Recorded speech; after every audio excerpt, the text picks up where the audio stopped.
There was a time when HBO's Game of Thrones was the most popular show in the world. When a show gets this big, its owners inevitably try to capitalize on its success by ordering sequels or spin-offs, and that's how House of the Dragon came to be.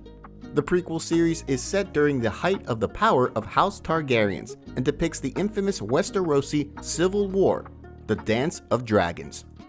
Like its predecessor, House of the Dragon is based on the writings of George R.R. Martin, specifically his novel Fire and Blood. Every time someone adapts a live-action book, they alter the events and characters to fit the new medium and its limitations. However, viewers were quick to notice that House of the Dragon deviated significantly from its source material. So in today's video, we're going to tell you about some of the biggest changes the House of the Dragon made from the books. But before that, if you're new to this channel, please hit the subscribe button for more entertaining videos and press the bell icon to get the latest video updates every time we drop something new. The first season of House of the Dragon is over, and the Game of Thrones prequel was a huge success. Some think the show is boring, and others have issues with some time skips, but every scene makes sense. With the death of King Viserys, the Targaryen Civil War is about to begin. Most of the events depicted in the series played out exactly as they were depicted in Fire and Blood, but there were some notable changes. Here's some big changes they made from the books. Lenore actually dies in the book. House of the Dragon Episode 7 ended with Rhaenyra and Daemon getting married. They were only able to do so because their respective spouses had died.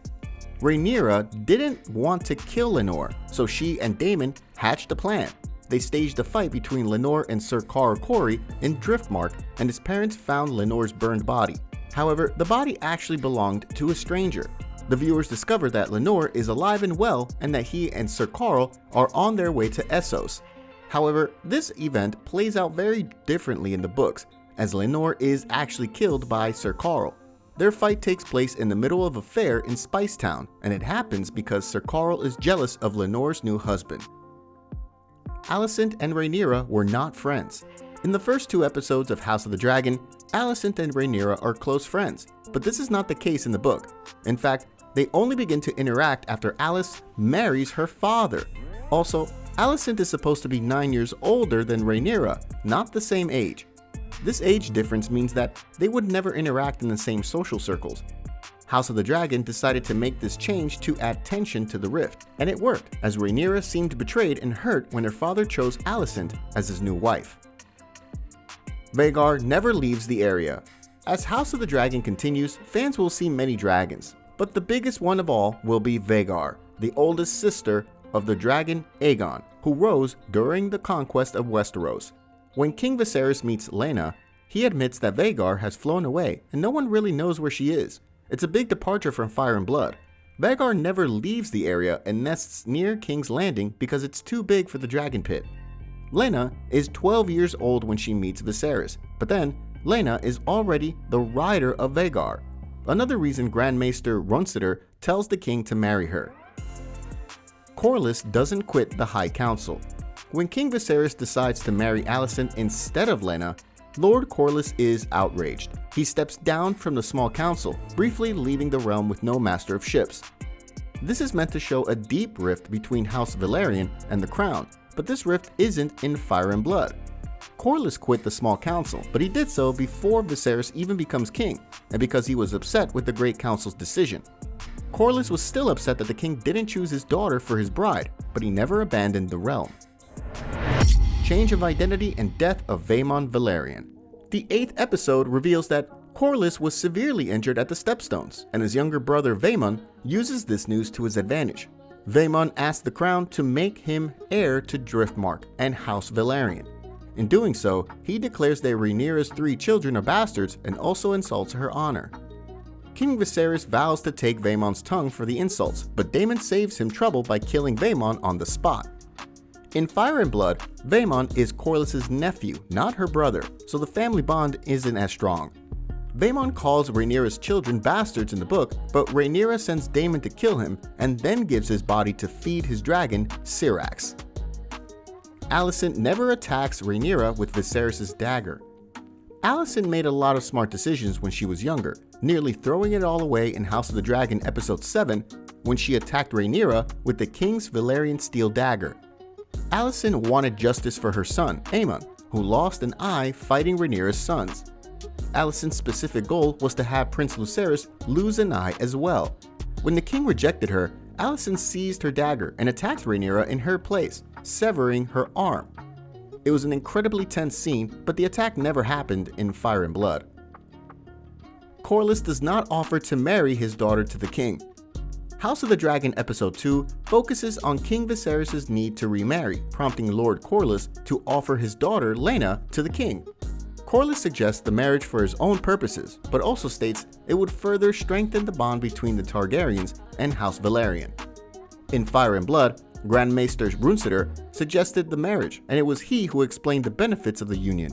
The House of Dragon removed Brunsitter completely and replaced him with Grand Maester Mellos. Instead, Corliss played a dual role here because the writers wanted him to be put down personally. Alicent was supposed to be close to the previous king.